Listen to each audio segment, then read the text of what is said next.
तो चलिए अब बात करते हैं इरेगुलर बार क्रीप की। इरेगुलर बार क्रीप में भी वही मेथड हम फॉलो करेंगे कि प्लेन वीव को, जो हमने यहाँ पर प्लेन वीव ली थी, उसी को हम एक्सटेंड करेंगे, क्योंकि बार क्रीप है, बार डायरेक्शन में एक्सटेंड करेंगे। बट यहाँ पर हम क्या करेंगे, 4 अप 2 डाउन। इस केस में हमने 4 अप 4 डाउन किया था रेगुलर बनाने के लिए, बट यहाँ पर इरेगुलर है, इसलिए हम इसे 4 तक हमने एक्सटेंड किया और 2 डाउन कर दिया। अब जो डाउन किए हैं सेकंड यार्न उसके अप हो जाएगा। अब यही सेम रिपीट होगा इसका, 1 2 3 4 अप 2 डाउन, और जो 2 डाउन है उसके सामने 2। तो ये 4 up 2 down irregular weft rib है, इसको हम बोलेंगे irregular weft rib 4 up 2 down, क्योंकि इसके अंदर हमने, इसको हम कहेंगे 4 अप 2 डाउन इरेगुलर बार क्रीप, क्योंकि 4 एंड्स के हमारा फर्स्ट एंड जो है वो 4 पिक्स के अप है, 2 के डाउन है, इक्वल प्रोपोर्शन में नहीं है, इसलिए इसे इरेगुलर बोला जाता है। बट अगर डिजाइन की डिमांड है तो हमें ये कर सकते हैं, हम ऐसा कर सकते हैं। अब अगर इसकी बजाय 3 अप 2 डाउन हम यूज करते तो भी ये इरेगुलर बार क्रीप होती, लेकिन अगर 2 अप 2 डाउन करते तो ये रेगुलर बार क्रीप बोली जाती, क्योंकि इक्वल प्रोपोर्शन में है। 3 अप 2 डाउन अगर हमें प्रोड्यूस करनी पड़ती तो उसमें हमारा डिजाइन होता 1 2 3 2 डाउन, उसके बाद 1 2 3 डाउन 2 अप, उसके बाद वही 3 अप 2 डाउन 3 डाउन 2 अप। ये हमारा 3 अप 2 डाउन का डिजाइन बनता। 5 अप 2 डाउन 5 अप 1 डाउन, जो भी वेरिएशन हम करना चाहें प्रोड्यूस वो कर सकते हैं, लेकिन अगर दोनों इक्वल नहीं है, हमारे अप एंड डाउन प्रोपोर्शन में इक्वल नहीं है, तो उसे हम इरेगुलर बार क्रीप कहेंगे। तो इस तरीके से हम इरेगुलर बार क्रीप डिजाइन करते हैं। अब बात आती है इसके लिफ्टिंग प्लान की, ड्राफ्टिंग प्लान की और लिफ्टिंग प्लान की। तो ड्राफ्टिंग प्लान में वही मेथड हम फॉलो करेंगे, जिन एंड्स की वर्किंग सेम है, जैसे फर्स्ट और थर्ड की सेम है तो उसे हमने फर्स्ट हील शाफ्ट में से पास कर दिया, सेकंड और फोर्थ की सेम है तो उसे सेकंड और फोर्थ दूसरी हील शाफ्ट में से हमने पास कर दिया। तो ये हमारा ड्राफ्टिंग प्लान तैयार हो गया। अब ड्राफ्टिंग प्लान से हम लिफ्टिंग प्लान तैयार करते हैं। तो जो फर्स्ट हील शाफ्ट में फर्स्ट और थर्ड एंड्स हैं उनकी वर्किंग हम डिजाइन में देखेंगे। फर्स्ट एंड की वर्किंग है 1 2 3 4 अप 2 डाउन, थर्ड एंड की भी यही वर्किंग है, तो ये हमने फर्स्ट हील शाफ्ट का लिफ्टिंग प्लान क्रिएट कर दिया। उसके बाद सेकंड हील शाफ्ट में सेकंड और फोर्थ है, उनकी वर्किंग देख के हमने ये लिफ्टिंग प्लान प्रोड्यूस कर दिया। तो इस तरीके से हम इरेगुलर बार क्रीप का लिफ्टिंग प्लान और ड्राफ्टिंग प्लान तैयार करते हैं। तो ये थी बार क्रीप। अब बात करते हैं वेफ्ट क्रीप की। तो अब हम बात करेंगे वेफ्ट क्रीप की। जैसे बार क्रीप एक्सटेंशन है प्लेन वीव की वार्प डायरेक्शन में, ऐसे ही वेफ्ट क्रीप एक्सटेंशन है प्लेन वीव की वेफ्ट डायरेक्शन में। मान लीजिए ये हमारी प्लेन वीव है 1 अप 1 डाउन, तो वार्प डायरेक्शन में जब हम इसको एक्सटेंड किया तो वार्प क्रीप बनी। अब वेफ्ट डायरेक्शन में हम इसको एक्सटेंड करेंगे, कैसे करेंगे, 1 अप और 1 डाउन अगर मैं ऐसे चलाता हूँ 1 अप 1 डाउन, तो ये हमारी प्लेन वीव बनती चली जाएगी। लेकिन अब हम क्या करेंगे, इसको वेफ्ट क्रीप बनाना है तो हम इसको एक्सटेंड करेंगे। अगर मैंने 3 तक एक्सटेंड किया तो ये 3 अप 3 डाउन, इस तरीके से मैं वेफ्ट क्रीप बना सकता हूं। अगर मैंने 4 तक एक्सटेंड किया तो 4 अप 4 डाउन, ये वेफ्ट डायरेक्शन में, फिर 4 डाउन 4 अप, उसके बाद 1 2 3 4 अप 4 डाउन, 1 2 3 4 डाउन 4 अप। अब जब मैंने वार्प डायरेक्शन में बढ़ाया था तो ये फ्लोट वार्प डायरेक्शन में आए थे, वेफ्ट क्रीप में ये फ्लोट जो हैं ये वेफ्ट डायरेक्शन में आएंगे, 4 अप 4 डाउन 4 डाउन 4 अप।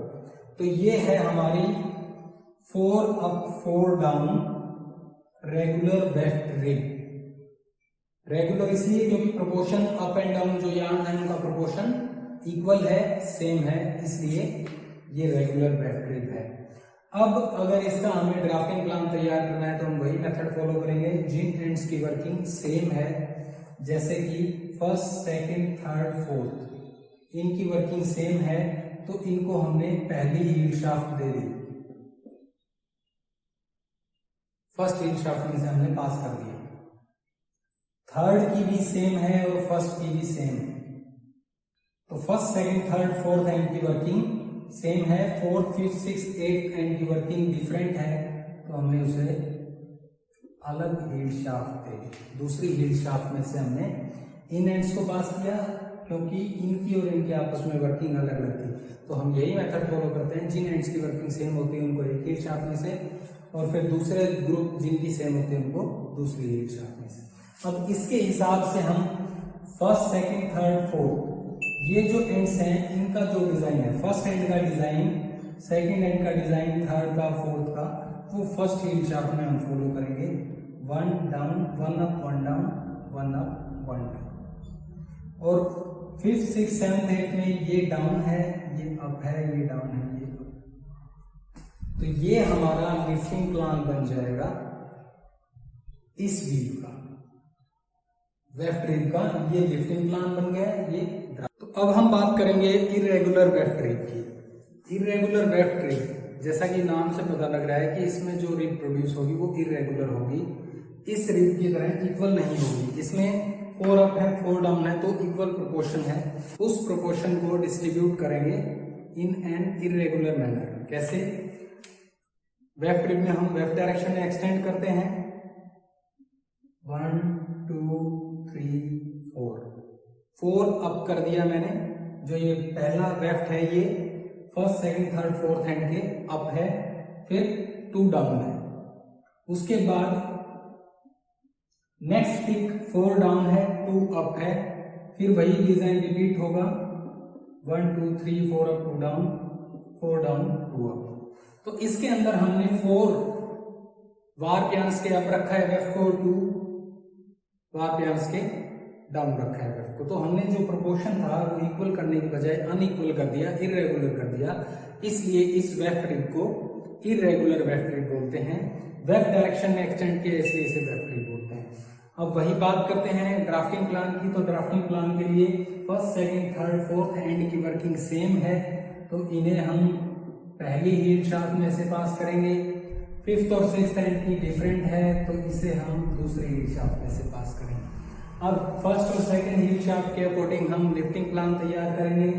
तो लिफ्टिंग प्लान में फर्स्ट सेकंड थर्ड फोर्थ ये एंड पहली हील शाफ्ट में से हैं, तो पहली हील शाफ्ट में जो एंड्स की वर्किंग होगी वो 1 अप 1 डाउन 1 अप 1 डाउन, और उसके बाद फिफ्थ और सिक्स्थ में डाउन अप। ये हमारा लिफ्टिंग प्लान रहेगा फर्स्ट हील शाफ्ट का और सेकंड हील शाफ्ट। तो इस तरीके से हम वेफ्ट रिब प्रोड्यूस करते हैं, इरेगुलर वेफ्ट रिब और रेगुलर वेफ्ट रिब। ये 2 डेरिवेटिव हमने डिस्कस किए। अब जो तीसरा डेरिवेटिव है वो है मैट और होप्सैक वीव। अब हम उसको डिस्कस करेंगे। अब हम बात करेंगे मैट वीव की, जो थर्ड डेरिवेटिव है प्लेन वीव। जैसा हमने पहले डिस्कस किया, वार्प रिब में वार्प डायरेक्शन में एक्सटेंड करते हैं, वेफ्ट रिब में प्लेन वीव को वेफ्ट डायरेक्शन में एक्सटेंड करते हैं। तो इसी प्रकार से मैट वीव प्रोड्यूस करने के लिए, या होप्सैक वीव या बास्केट वीव, ये तीनों इसी के नाम हैं, इस वीव को प्रोड्यूस करने के लिए हम प्लेन वीव को वार्प और वेफ्ट दोनों डायरेक्शन में एक्सटेंड करते हैं। कैसे एक्सटेंड करते हैं? अगर हम प्लेन वीव प्रोड्यूस करते हैं तो वो इस प्रकार से बनती है, 1 अप 1 डाउन, फिर दोबारा 1 अप 1 डाउन रिपीट होती चली जाएगी। लेकिन अगर हमें वार्प रिब प्रोड्यूस करनी है तो हम वार्प डायरेक्शन में एक्सटेंड करते हैं, वेफ्ट रिब प्रोड्यूस करनी है तो वेफ्ट डायरेक्शन में। लेकिन अब मैंने वेफ्ट में भी एक्सटेंड कर दिया और वार्प में भी एक्सटेंड कर दिया, ये वार्प एक्सटेंशन होगी, ये वेफ्ट एक्सटेंशन होगी। तो ये एक जो पूरा क्वार्टर है इसका 4 बॉक्सेस है, ये फिल हो गए, और इसके आगे जो 4 बॉक्सेस थे वो ब्लैंक रह गए। तो ये 4 हमने अप कर दिए, इन 4 को हम डाउन छोड़ देते हैं, फिर इन 4 को अप कर देते हैं, और ये डाउन है। तो जैसे कि हमारी प्लेन वीव होती है 1 अप 1 डाउन, तो अब हम इस पूरे 4 बॉक्सेस के एक सिंगल बॉक्स को अगर हम कंसीडर करें तो 1 अप 1 डाउन ऐसे बोल सकते हैं। तो ये हमारी मैट वीव प्रोड्यूस हो गई 2 अप 2 डाउन की, क्योंकि 2 की एक्सटेंशन हमने 1 2 की एक्सटेंशन वार्प डायरेक्शन में, 2 की वेफ्ट डायरेक्शन में। तो हमने इस पूरे 4 बॉक्सेस को हमने फिल कर दिया। इसके अपोजिट जो 4 बॉक्सेस हैं उनको डाउन छोड़ दिया। इसी प्रकार से ये जो 4 थे इनको डाउन कर दिया, इनको अप कर दिया। तो इस प्रकार से हम मैट वेव प्रोड्यूस कर सकते हैं। तो आइए यहाँ पर हम देखते हैं कि अगर हम 4 की एक्सटेंशन लेते हैं, 1 2 3 4 हमने वार्प डायरेक्शन में एक्सटेंड किए, 1 2 3 4 हमने वेब डायरेक्शन में एक्सटेंड किए, और जो इसके सामने जो वार्प थे उन सबको हम फिल करते चले। तो ये हम बोलेंगे 4 अप 4 डाउन मैट वेव। दोनों डायरेक्शन में हमने इसकी एक्सटेंशन की है इसलिए। तो अब ये जो 4 इसके सामने ये जो पूरा बॉक्स है 4x4 का, इसको हम ब्लैंक छोड़ेंगे। इसके अपोजिट जो बॉक्स होगा उसको हम पूरा फिल कर देंगे, क्योंकि प्लेन वेव में 1 अप 1 डाउन मेथड हम फॉलो करते हैं। जो हमने यहाँ फिल किया उसके अपोजिट हम ब्लैंक छोड़ते हैं, जो यहाँ पर डाउन है तो यहाँ पर अप करते हैं। उसी प्रकार से ये सारे बॉक्सेस अप हैं तो इसके अपोजिट के सारे बॉक्सेस हमने ब्लैंक छोड़ दिए, और ये सारे ब्लैंक थे तो इसके अपोजिट हमने सारे फिल कर दिए। तो ये हमारी रेगुलर मैट वेव बन गई 4 अप 4 डाउन की। अगर हम 2 की एक्सटेंशन लेके चलते तो हमारी 2 अप 2 डाउन मैट वेव कहलाती है, क्योंकि हमने दोनों डायरेक्शन में इसको एक्सटेंड किया। इसे बास्केट वेव भी कहते हैं, होपसैक वेव भी कहते हैं। अब बात करते हैं इसके ड्राफ्टिंग प्लान की। तो ड्राफ्टिंग प्लान में हम देखते हैं कि हमारा डिजाइन कितने बाय कितने में रिपीट हो रहा है। तो हमारा डिजाइन 4x4 में रिपीट हो रहा है, तो हम 4 हील शाफ्ट इसके अंदर लेंगे। सबसे पहले हम देखते हैं working, first second third fourth in ends की वर्किंग सेम है, 5 6 7 8 की डिफरेंट है। तो हम फर्स्ट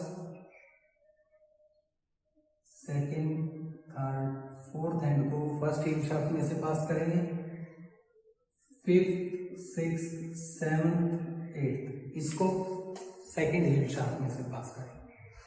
तो हम 2 हील शाफ्ट लेकर भी इस डिजाइन को प्रोड्यूस कर सकते हैं, 4 हील शाफ्ट में भी इस डिजाइन को प्रोड्यूस किया जा सकता है।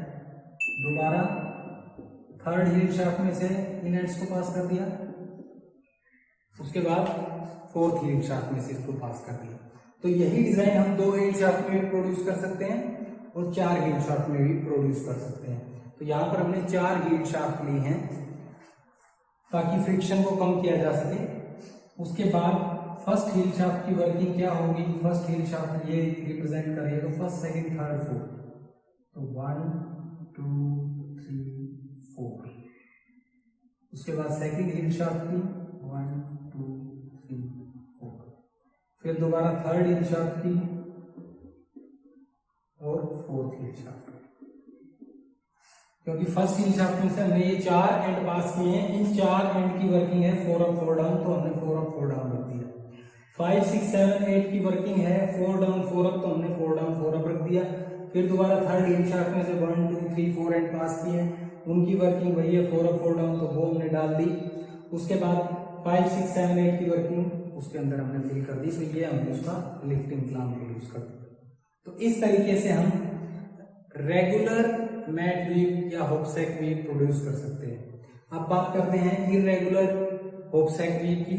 जैसा कि हमने पिछली वीडियोस में देखा था, अगर up and down proportion equal है तो रेगुलर कहलाता है, अनइक्वल है तो उसे हम इरेगुलर कहते हैं। तो इरेगुलर करने के लिए हम इसी वेव का एग्जांपल ले सकते हैं।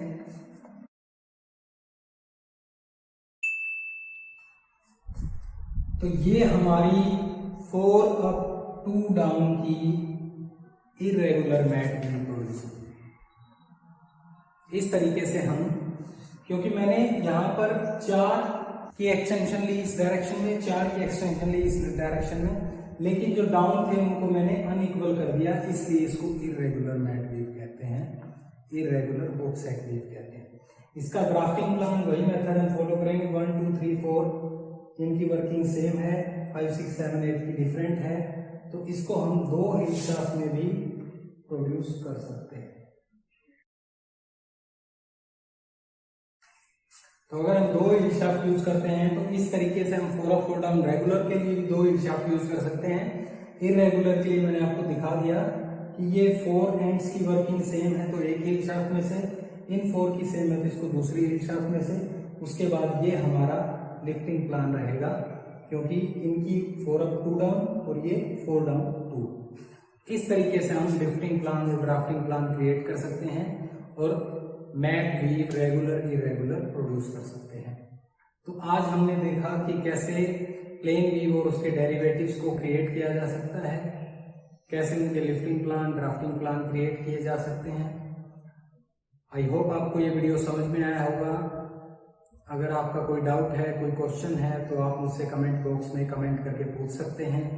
इससे रिलेटेड रिटन कंटेंट लेने के लिए आप हमारी वेबसाइट textilehelp.org विजिट कर सकते हैं। उस पर रिटन में भी ये नोट्स अवेलेबल हैं, दूसरे टॉपिक्स भी अवेलेबल हैं। आप ये वीडियो अपने फ्रेंड्स के साथ शेयर कर सकते हैं। Thank you so much for watching.